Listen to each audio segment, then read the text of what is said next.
أعوذ بالله من الشيطان الرجيم. بسم الله الرحمن الرحيم.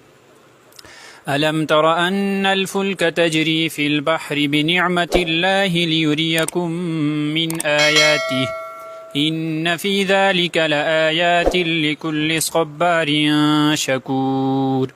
وإذا غشيهم موج كالظلل دعوا الله مخلصين له الدين فلما نجاهم إلى البر فمنهم مقتصد وما يجحد بآياتنا إلا كل ختار كفور. يا أيها الناس اتقوا ربكم واخشوا يوما لا يجزي والد عن ولده ولا مولود هو جاز عن والده شيئا إن وعد الله حق فلا تغرنكم الحياة الدنيا ولا يغرنكم بالله الغرور. إن الله عنده علم الساعة وينزل الغيث ويعلم ما في الأرحام وما تدري نفس ماذا تكسب غدا وما تدري نفس بأي أرض تموت إن الله عليم خبير. صدق الله العظيم.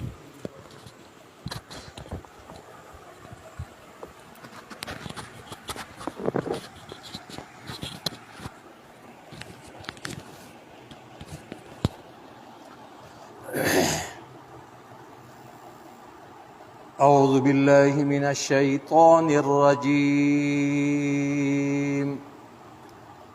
بسم الله الرحمن الرحيم. سبحانك لا علم لنا إلا ما علمتنا إنك أنت العليم الحكيم. رب اشرح لي صدري ويسر لي أمري واحلل عقدة من لساني يفقه قولي. رب زدني علما.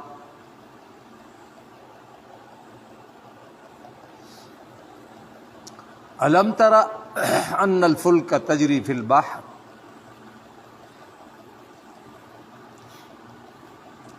دا هم دلیل عقلی ارضی دے یعنی د ځمکې دی وروستو د دلیل وسطینه.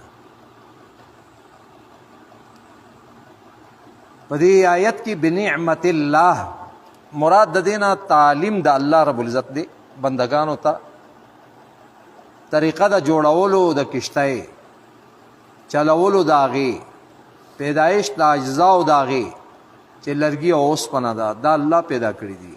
یا مراد د دینا معتدله هوا ده چې هغه هغې سره چلیږي چې بغیر د هغې نه کشتی نشي چلیدلی. من آیاته دلیلونه د توحید چې په اوبو کې په کشتو چلیدو کې معلومیږي. بے انتها اوبه په هغې کې قسم قسم حیوانات غټ او درانه جازونه او کشتۍ په سطح د اوبو باندې ګرځېدل او دا ګرځولو والا الله رب العزت او غرق کېدل نه د غرق نه بچ کول دا دلایل دی هغې دپاره. په آخري د آیت کې صبار اور شکور ذکر کړه. د سفر په مشکلاتو باندې د صبر کولو نه بغیر دا دلیلونه نه معلومیږي. دارنګه څوک د دې نعمتونو او قدرتونو نسبت الله تعالی ته نه مني نو هغې ته هم آیات د توحید نه معلومیږي. د دې وجې نه دا دواړه صفتونه ذکر کړل او بیا په صابر په ځای باندې صبار، شاکر په ځای باندې شکور د مبالغې صیغې ذکر کړلې.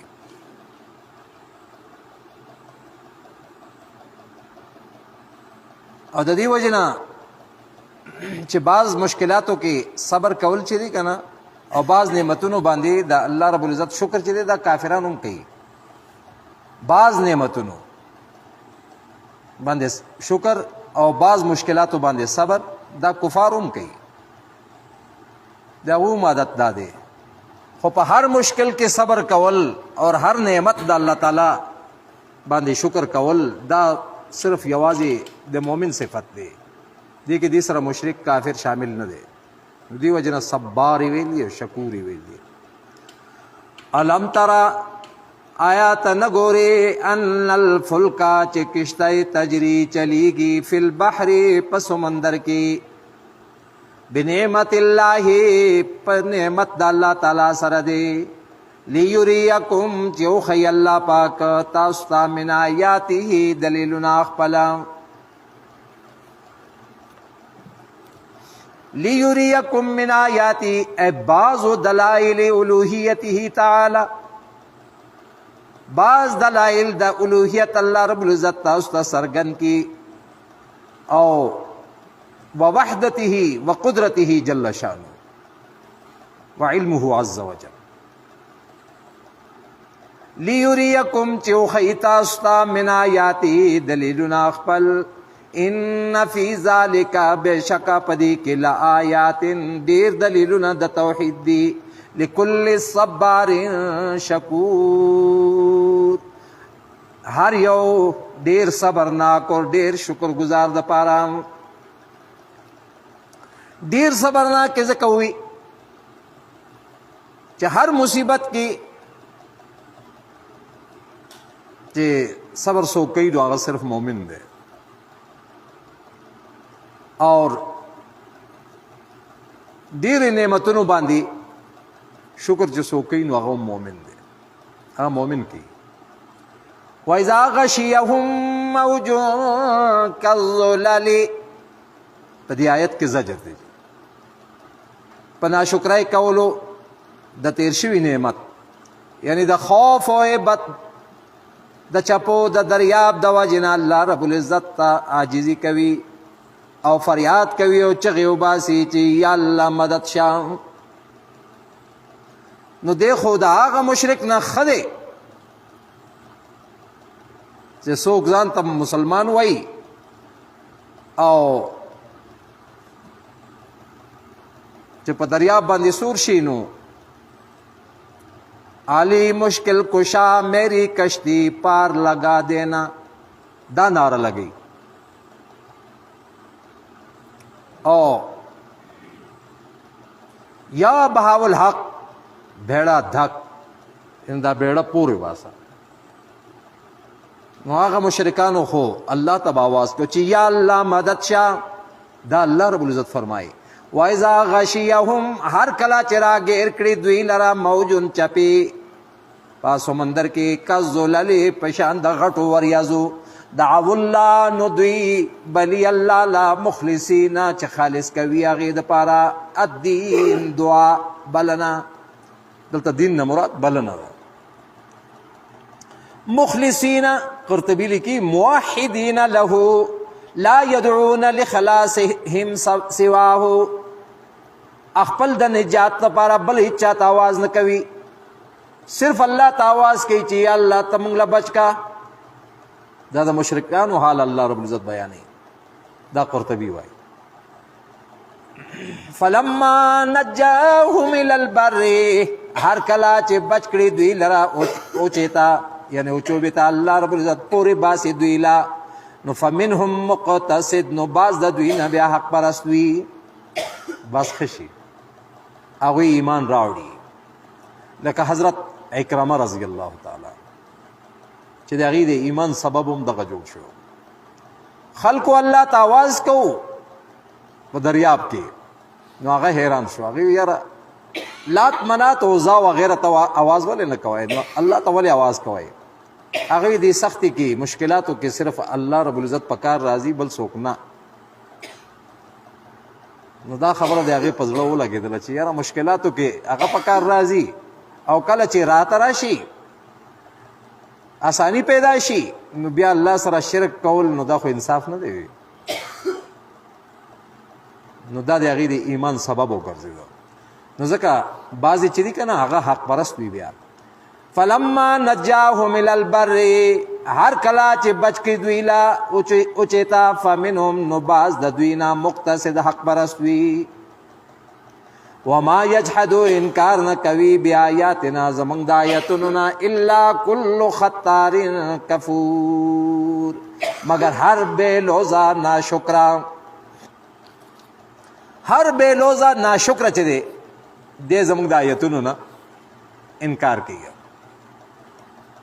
نو جبری ایمان معتبر نه دی چې الله رب العزت په زور چاله مسلمان کی او دا معلومه شوه چې عاجزي او تضرع د مشرک هم د الله رب العزت په نسبت باندې سبب د قبولیت د دعاګانو دی یعنی داسې سختي کې هم الله رب العزت د مشرکانو هم هغه سوال قبول کړي مقتصد د قصد نه ماخوذ دی او قصد استقامت او اعتدال ته ویل کېږي داسې سوره مائده آیت نمبر 66 کې او سوره فاطر 32 کې هم دي نو دلته مقصد موحد دی چې بیا موحد جوړ شي چې نه افراد کوي او نه تفرید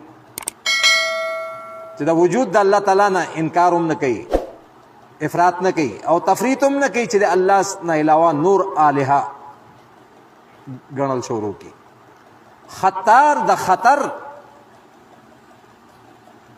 غدر ته ویل کېږي او دای د وجه د بے صبرۍ نه وجه د بے صبرۍ نه نو دای د صبار په مقابله کې ذکر کړ خطار کفوري د شکور په مقابله کې ذکر کړی دی یعنی سوا د موحدینو نه دو قسمه خلق دي یو هغه چې د الله او د هغې د نعمتونو نه مطلقا انکار کوي لکه دهریان نو خطار کې هغه مراد دي دویم قسم مشرکان چې الله منی نعمتونه هم منی خو الله سره شریکان جوړوي نور کفور کې هغې ته اشاره وشو یا ایها الناس اتقوا ربکم اے خلقو ویریږئ د رب خپلنا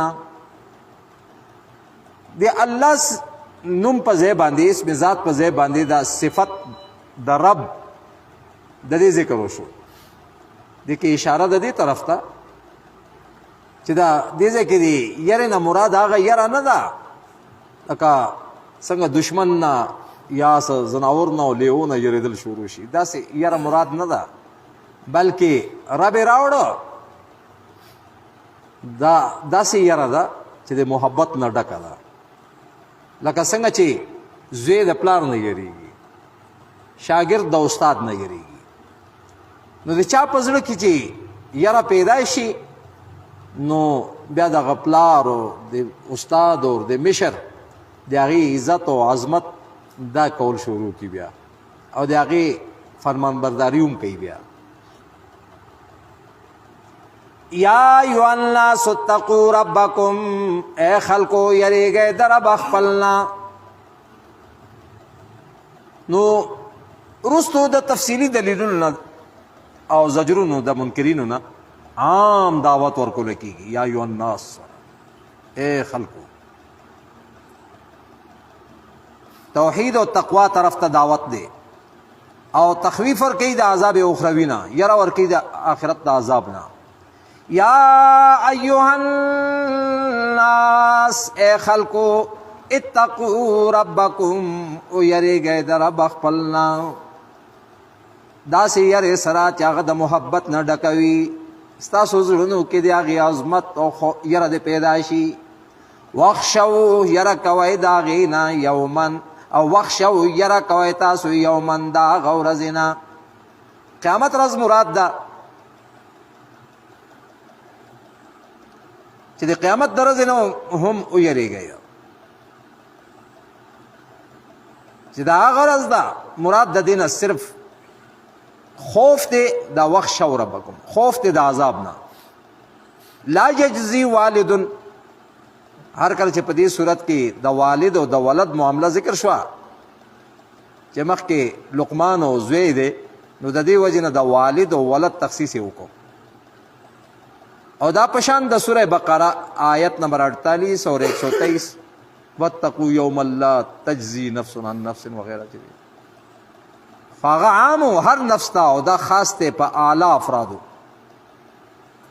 چې د یو بل په مصیبت باندې ډیر خپه کیږي هغه عامو او دا خاص ته په اعلی افرادو چې د یو بل په مصیبت باندې ډیر تنګيږي او خفه کیږي پلار د زوی په مصیبت باندې ډیر پریشان کیږي زوی د پلار په مصیبت باندې خفه کیږي والد دا په معنا د زو ولد دی نو مور ته هم شامل دی ګوره څوک دا ونه وي چې پلار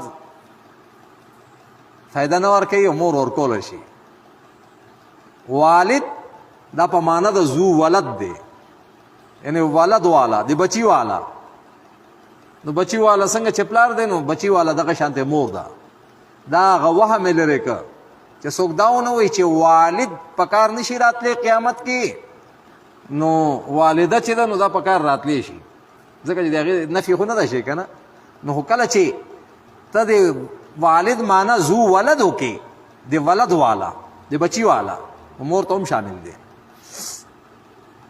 لا یجزی په معنا د فدیه ورکولو دی او په معنا د دفع کولو د ضرر او تکلیف دی وعد الله دی آیت کې د دې نه مراد ورځ د قیامت او دغه احوال دي حساب کتاب اور میزان وغیرہ لا یجزی والد دا یو حالت دی فلا تغرنکم الحیات الدنیا دا تزهید فی الدنیا دی د دنیا نه بیرغبتی ورکول یعنی د دنیا ژوند همیشه ونه غنئ چرته ګوره غلط پاشای د دنیا د مالونو د جا د مرتبه په وجه سره د آخرت نه غافل نشئ دا خو متاع د غرور دی دا سامان د دوکې دی لکه په سوره آل عمران آیت نمبر 185 کې دی بالله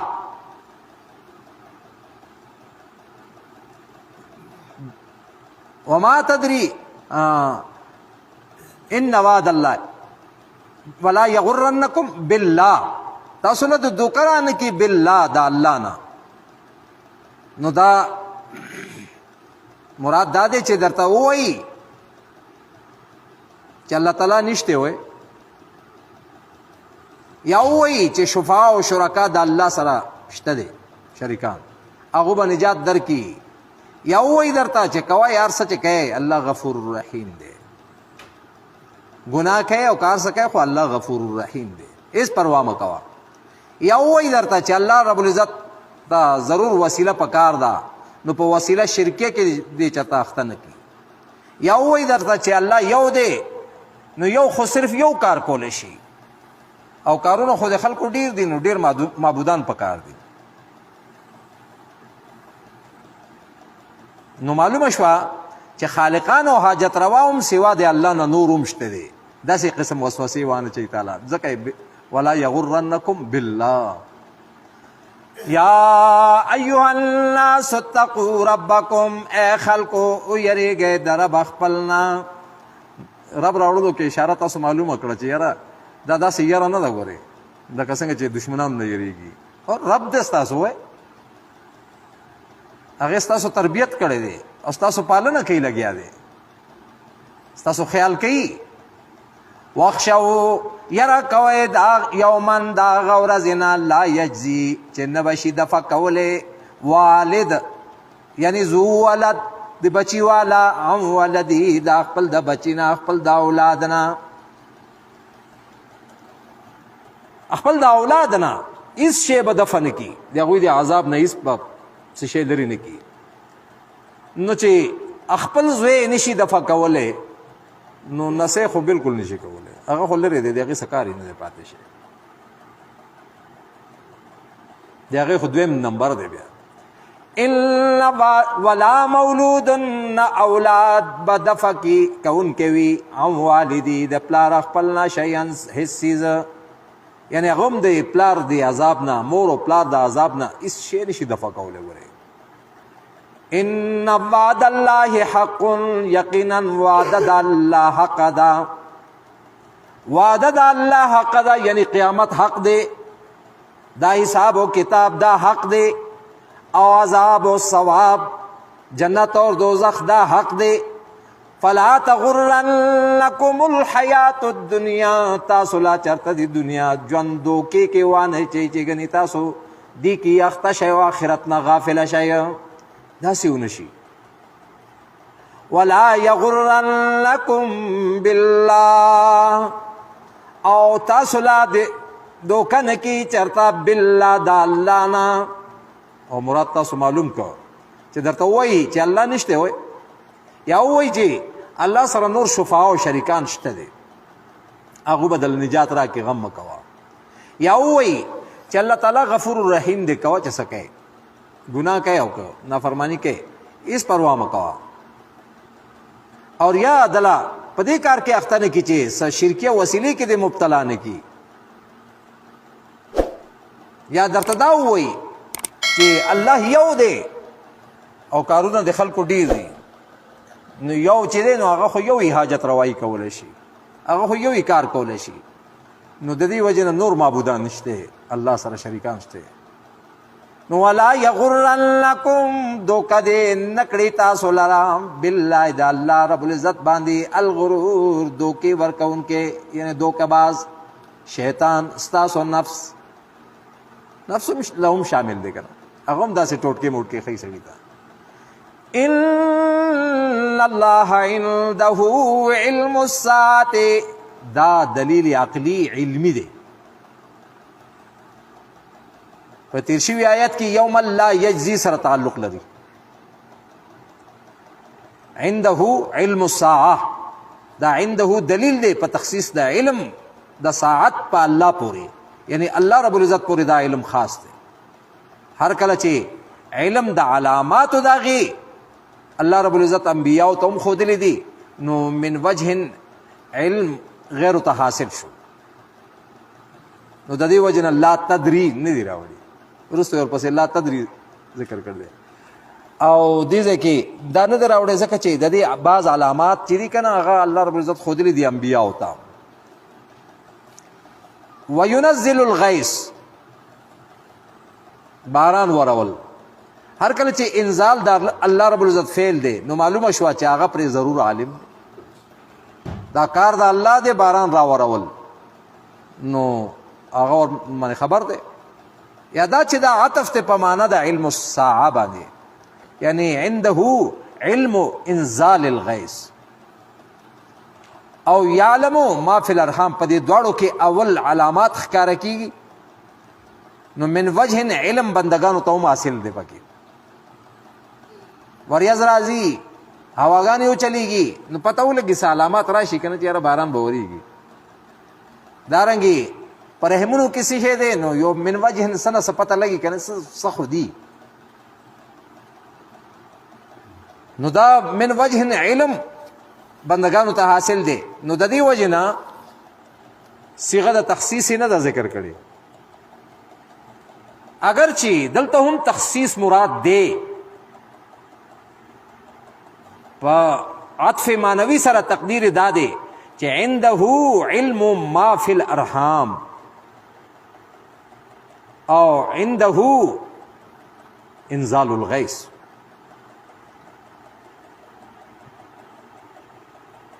دلته یو اشکال دی چې په رحم د دننه د بچي علم په آلاتو د ډاکټرانو سره حاصلېږي، نو څرنګه تخصیص به الله پورې صحیح شي. ډاکټر وایي چې بچی دی مړ دی که ژوندی دی، او دارنګې هغه وایي چې هلک دی او که جنۍ ده. ما فی الارحام نه اوس جواب دا دی چې دا ما فی الارحام نه صرف وجود د بچی یا مذکر مؤنث کېدل مراد نه دی، بلکې د هغې بچی په باره کې پورا حالات و علم دی، او هغه الله رب العزت څخه دی. او دوی ته چې کوم معلوم شي نو دا په آلاتو سره کېږي، آلاتو سره، آلې سره، نو دې ته غیب نشي ویلی، دې ته انباء الغیب وي یا دې ته علم الغیب وي. د پټ خبره معلومه شوه په آلاتو سره، هغه هم کلی نه جزوي طور باندې معلومه شوه. کلی خود چاپلار هم نشي معلومولی، پورا حالات او علم نه معلومیږي چاته چې دی به کله پیدا کیږي، کوم وخت به پیدا کیږي، دی په صالح عمل کې به وي یا بد عمل سره به وي، او د دې به څومره ژوند وي، کوم وطن ته به دی سفر کوي، څنګه به دی ژوند تېروي، څومره تکلیفونه او په دې راځي، څومره خوشحالیانې دی به مومي، دا چاته پته ده؟ مالدار دی او که غریب دی، جنتی دی او که دوزخي دی، دا پته نشته چاته. نو دا احوال په هیڅ آلاتو سره نشي معلومېدی. دا داسې شوه لکه دا یو کلی ده او د دې لاندې ډېر اجزا دي، جزئیات دي ډېر. نو بعض جزئیات آلاتو سره معلوم شي، نو دې باندې د غیب اطلاع نه کېږي چې یعنې دې غیب باندې پوهېږي.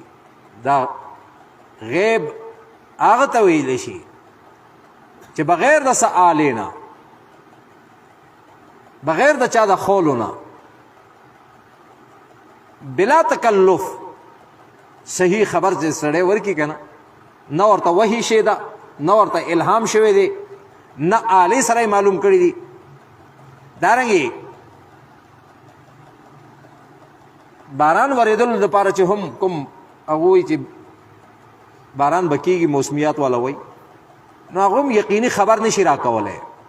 دا هم هغو ته پته نشته چې څومره به کېږي، دا هم هغو ته پته نشته چې کومې علاقې باندې به کېږي. او تجربو سره معلومه شوې ده چې اکثر د هغوی خبر چې دی هغه غلط ثابت شوی دی. او دې وجې نه هغوی په خبر چې کله راکوي یقیني خبر نه راکوي، بلکې امکان وایي، امکان دی وایي.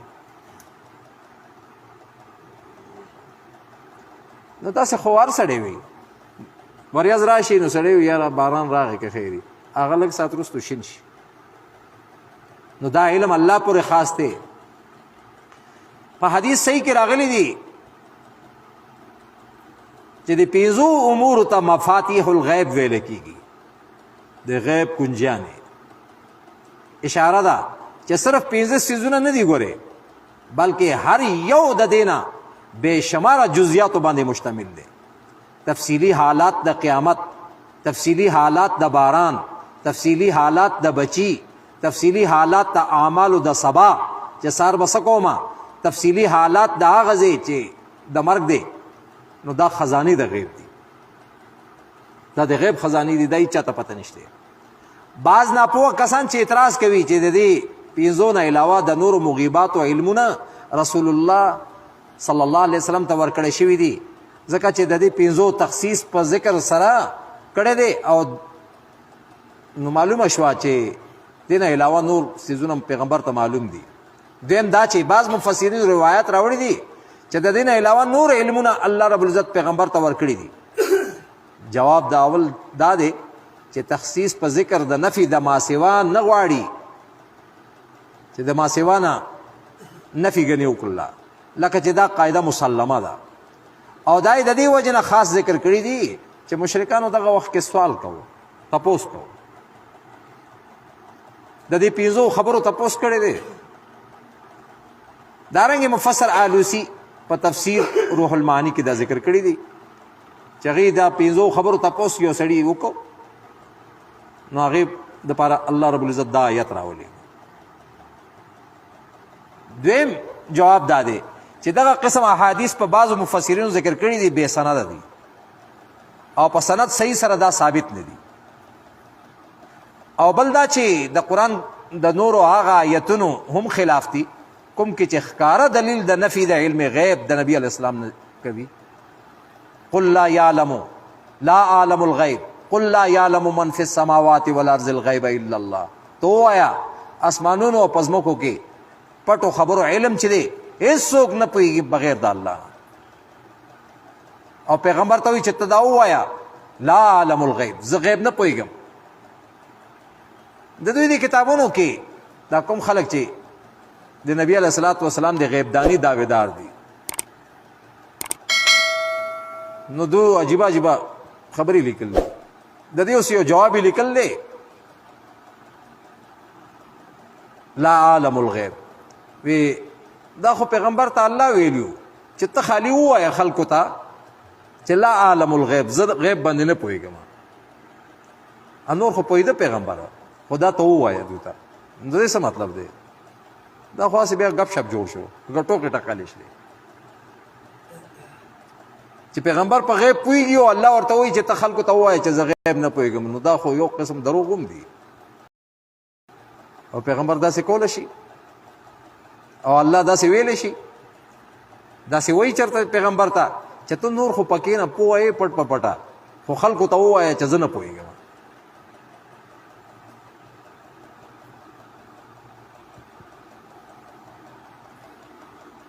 موسی علیہ السلام ته د هغې قوم ویلي وي ته موږ سره څه ګپ لګئ که اتتخذنا هزوا وان الله یامرکم ان تذبحوا بقره. پیغمبر ټوکې نه کوي چا سره، ګپونه نه لګوي. ان الله یامرکم ان تذبحوا بقره، الله تاسو ته حکم کوي چې یو غوا حلاله کړئ. نو هغوی وایي اتتخذنا هزوا، سړی موږ سره څه ګپ لګوي دی، غوا دې سره څه کار دی؟ دلته د غوا د حلالولو څه کار دی؟ نو موسی علیہ السلام جواب داو اعوذ بالله ان اکون من الجاهلین، زه د الله پناه غواړم چې زه د جاهلانو نشم ګڼي. نو دا ګپ شپ لګول، دا ټوکې ټقلې ویشتل او حقایقو نه خلکو له اخوا دېخوا اړول، دا کار خو د جاهلانو دی. نو دا خوشې خبرې دي، هېڅوک هم نه پوهېږي په غیب باندې الله نه علاوه، او په دې پنځو کې منحصر نه دی. او تپوس د دې پنځو کړی نو آیت کې 15 ذکر شول. ها علامه شبیر احمد عثماني رحمه الله تعالی په تفسیر عثماني کې دې باندې عجیبه غوڼې بحث کړی دی او ډېر مفید بحث دی. هغوی یو احکام د غیب دي، یو اکوان د غیب دي. دا احکام د غیبو چې په هغې کې اسماء او صفات د الله تعالی هم شامل دي. نو د دې علم الله رب العزت انبیاو ته ورکړی دی احکام. نو دغه مقصد د پیغمبرانو د لیږلو چې دا پیغمبر ته پته نه وه او د دې علم الله رب العزت ورکړه. او دا د هغه آیت په شانتې دي چې کوم په سوره جن کې الله رب العزت ذکر کړي دي فلا یظهر علی غیبه احدا الا من ارتضى من رسول، مگر ها چې چا ناراضي شي خپل د رسولانو نه، نو هغوی ته نو هغه د احکام غیب دي. او بل اکوان غیب دا کېدلل چې باران او دارنګې خلکو باندې څه حالات راتلل، یا د دنیا بعض خبرې او د دنیا حالات او د انسانانو دا حالات.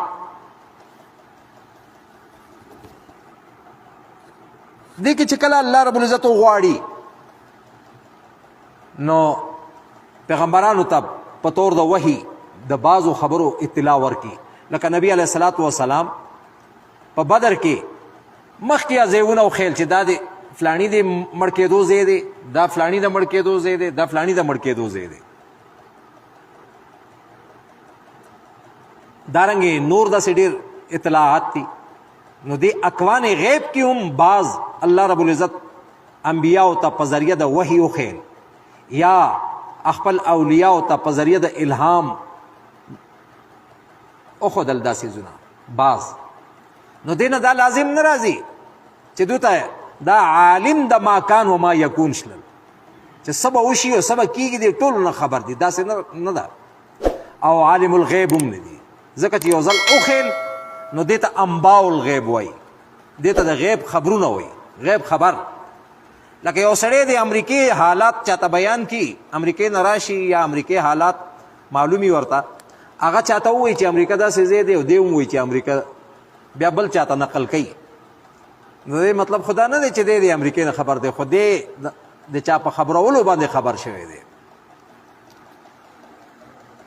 غیب هغه څیز ته وایي چې حواس خمسو نه بار ویجي، سترګې استعمال نشي، پوزه استعمال نشي، غوږونه استعمال نشي، لاس استعمال نشي، او خپې استعمال نشي، دماغ هغې باندې استعمال نشي، آلاتو نه پته ونه لګي، او بلا تکلف دغه شانتې یو خبره ښکاره شي. او هغه کار د الله دی، کله چې غواړي پیغمبر ته ښکاره کړي دي وحي سره، کله چې غواړي ولی باندې دا خبره ښکاره کړې ده، لیکن دا د هغو په خپل اختیار کې دوم نه. یو وخت یې ښکاره کړې ده، نو بل وخت کې که چا تپوس هم کړی دی نو هغه بیا غلی شوی دی. لکه یعقوب علیه السلام زوی خوا کې کنعان کې هغه ځای کې چې کوم ځای کې پاتې کېږي او د هغې زوی چې دی د یوسف علیه السلام هغه په هغه ځای کې کوی کې غورځول دی، ادې نه دی خبر، دی دلته جاړي.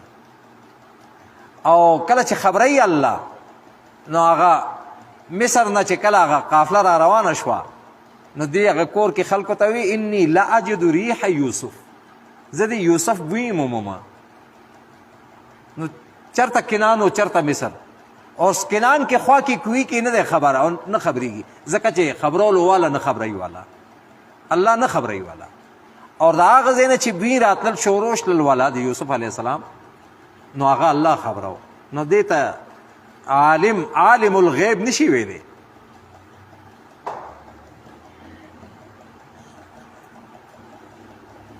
دا خبرې دي نو ان الله بشک الله پاک عنده هغې څخه د علم الساعة علم د قیامت وینزل الغیث او راوروي هغه باران دی باندې اختیار د هغې دی نو هغه عالم هم دی ورباندې. ویعلم ما فی الارحام او علم دی الله رب العزت په تفصیلاتو د هغې چې په رحمونو کې دي، په بچهداني کې دي، د هغې په حالاتو باندې الله رب العزت ښه پوه دی، د هغې په حالاتو باندې ښه پوه دی، ټولو حالاتو باندې، کلي حالاتو باندې. وما تدري نفس ماذا تکسب غدا، نه پوهېږي څوک چې سبا کوي سباله. دا پته چاته نشته دی چې سار به زه څه کوم. ډېر کله ته دی یو کار اراده کوي چې سار به دا کار کوم، سار دی هغه کوي نه سبل څه کار پېښ شي. او حضرت علی رضی الله تعالی عنہ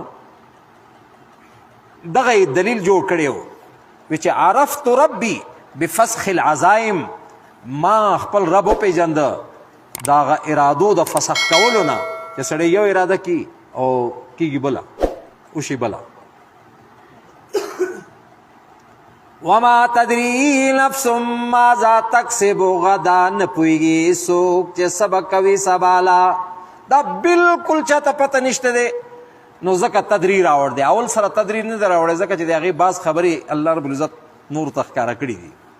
وما تدري نفس بأي أرض تموت، او دا هم چې څوک نه پوهېږي یو نفس هم چې په کومه ځمکه کې به دی مړ کېږي. نو چې په کومه ځمکه کې مړ کېږي نو دغه شانتې دا پته هم نشته دی چې کله به مړ کېږي، چې ځمکه نه ده معلومه، چې ځای نه معلوم سړي ته چې کوم ځای کې به مرم، نو وخت په طریقه اولا نه دی معلوم چې کله به مرم، کوم ځای به مرم دا هېچا ته علم نشته، او کله به مرم دا هم هېچا ته پته نشته.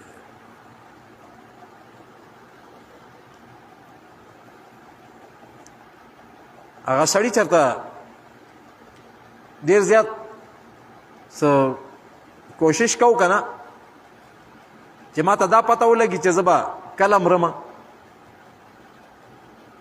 نو دې بارے کې ډېر بېچین او ډېر پریشان و. نو خوب کې ورته ښکاره شو چې اشاره وکړله، څوک ورته ښکاره شو هغې ورته اشاره وکړله دا 15. دا جس چې ویښ شو دی ډېر زیات پریشانه شو چې ګنې 15 ګنټې دي که 15 ورځې دي که 15 میاشتې دي که 15 کاله دي، اوس دی ګډ وډ دی. ځکه چې دا د مرګ دا ټیم پټ ساتل دا هم د الله ډېر لوی انعام دی او نظام دا کائنات چلول دا هغې لپاره ډېر ضروري و. کنې یو سړي ته پته ولګي چې بس زما نور یو میاشت پاتې ده یا یو کال پاتې دی، دی بیا داسې بازارونو کې ګرځي، دی دکانداریانې کوي څه، یا دی کارخانې چلوي څه، دی به کور کې پروت یا به جاړي یا چې څوک لږ استقامت والی جموز موز به کوي. نو دا نظام به ټول درهم برهم شي. دا هم د الله رب العزت یو ډېر لویه مهرباني ده. دا سړی ډېر پریشانه شو چې یار دې 15 نه څه مراد دی، یو نه بل نه تپوسونه شروع کړه چې سړی خوب کې ما ته اشاره دا وشوه اوس دا شي شی دی چا 15 ورځې خیلې چا 15 میاشتې خیلې چا 15 کاله خیله چا 15 غنټې خیلې. نو وای ابن سیرین رحمت الله علیه دی غالبا یا بل څوک عالم دی هغې ته چې کله دا خبره ښکاره کړله شوه نو هغې وی نه 15 ورځې دي او نه 15 میاشتې دي هسې ځان دی وخوړوي. وی دا تا ته دا اشاره وشوه چې ستا دا سوال چې دی که نه دا د 15 خبرو سره تعلق لري او د هغې علم الله څخه دی. وي بیا دا آیت ورته ولوسته ان الله عنده علم الساعه ينزل الغيث وما تدري نفس بأي ارض تموت. پس ته دې لږ سا راغې پکې ان الله عنده علم الساعه نو دا اچاته هم پته نشته دی هذه الخمسه لا يعلمها الا الله دا پنځه هېڅوک هم نه پوهېږي بغیر د الله نه ولا يعلمها ملک مقرب څوک چې دعوه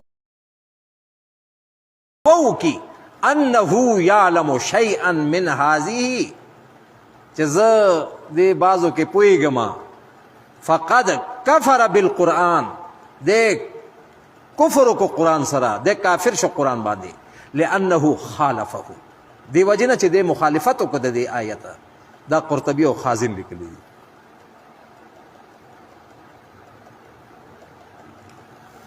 او دا هم راغلی دي ومن یعتقد ان محمدا صلی الله علیه وسلم یعلم الغیب څوک چې دا عقیده ساتي چې نبی علیه السلام په غیب باندې پوهېده نو د دې سړي هم خیر نشته دی فقط کفر. او اما عایشه نه هم یو روایت دی داسې حدیثونو کې ډېر حدیثونه دي چې نبی علیه الصلاة والسلام باندې څوک دا وتړي چې دا وینا وکړي چې هغه غیبدانو دې ډېر لوی بهتان او ډېر لوی الزام په پیغمبر باندې کېښوده. دا صفت دی الله دی دا د پیغمبر صفت نه دی.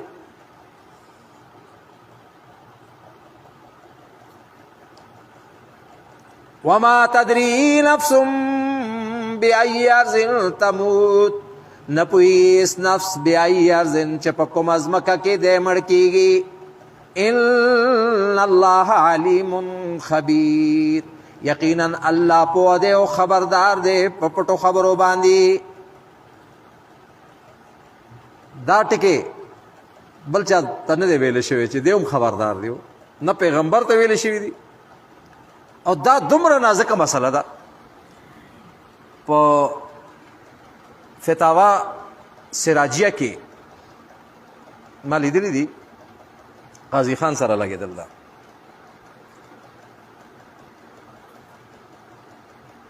یو سړی ولی و څوک بزرګو نوم یې خیلی دی او ما له هیر شو وی هغې ته د هغې ښځې ډوډۍ ولېږله د کنیز په لاس باندې د باندې په لاس باندې چې دا زما سړي ته ډوډۍ ورکړه. هغه کنیز لږ غونې ناوخته راغله واپس شوه. دا ښځه څه نور شش و پنج کې شلله. دې سړي ته وی چې دا ولې ناوخته شوې وه دا ولې ایساره شوه وې هغې نه یم خبر ایساره شي به یې چېرته نو زه خو نه یم خبر وی نه نه دا چې ایساره شوې و خو دې کې بسې چلي. دې سړي تپوس وکړه اتعلمین الغیب ته غیب پوهېږي وي ته په پټو خبرو پوهېږې څه جو دې وی نام او پوهېږم وي. اوس سړی حیران شو چې یاره ښځې خو ډېره لویه دعوا وکړله چې زه پټو خبرو باندې خبر یم او دا کار خو د الله دی دې نه خو هېڅوک نه خبرېږي د دې به څه جوړښت کېږي. نو فتوا یې حاصل کړه امام محمد رحمت الله علیه نه. امام محمد رحمت الله علیه د هغوی د جدایي حکم ورکړه چې نکاح مات شوي دا ښځه کافره شوې ده په دې دعوې سره. من ادعا الغیب کان کافره څوک چې د غیب دعوه کوي به دی به کافري. او په فتاوا قاضي خان کې او نورو فتاوو کې هم دي رجل تزوج بامرأة بغیر شهود یو سړي یو ښځې سره نکاح وکړه بغیر د ګواهانو نه. ګواهان نشته دی ا دې نکاح کوي لګیا دی ښځې ته. ښځې ته وایي چې ښځه ورته وایي چې ما خپل ځان تا ته راکړه او دی وي ما قبول که ګواه نشته دی او وایي څه خدا و پیغمبر را گواه کردیم الله لو دی الله رسول له گواه کوي هغوی گواه دي زموږ په دې نکاح باندې وی قیله بعض فقها وایي یکفرو هغه نکاح څه کوي دا خو کافر شلل وي باعتقاده ان محمدا صلی الله علیه وسلم یعلم الغیب په دې عقیدې سره چې د دو عقیده دا راغله چې نبی علیه السلام په غیب باندې پوه دی وهو ما كان يعلم الغیب فی الحیات هغه په خپل ژوند کې په غیب باندې نه پوهېدل فکیف بعد الموت مرګ نه پسته څنګه پوه شوی نو دا د الله صفت خاصه دی ان الله علیم خبیر بېشک الله علیم ډېر ښه پوه دی خبیر او ډېر خبردار دی په پټو خبرو باندې دا سوره لقمان خلاص شو او دې پسې بیا بل صورت ته سوره سجده انشاءالله الله رب العزت عمل کول توفیق راکړي الحمد لله رب العالمين والعاقبة للمتقين والصلاة والسلام على سيد الأنبياء والمرسلين محمد وعلى آله وصحبه أجمعين اللهم ربنا تقبل منا إنك أنت السميع العليم وتب علينا إنك أنت التواب الرحيم يا حي يا قيوم برحمتك نستغيث أصلح لنا شأننا كله ولا تكلنا إلى أنفسنا طرفة عين فإنك إن تكلنا إلى أنفسنا تكلنا إلى ضعف وعورة وذنب وخطيئة اللهم لا سهل إلا ما جعلته سهلا وأنت تجعل الحزن سهلا إذا شئت وصلى الله تعالى على خير خلقه محمد وآله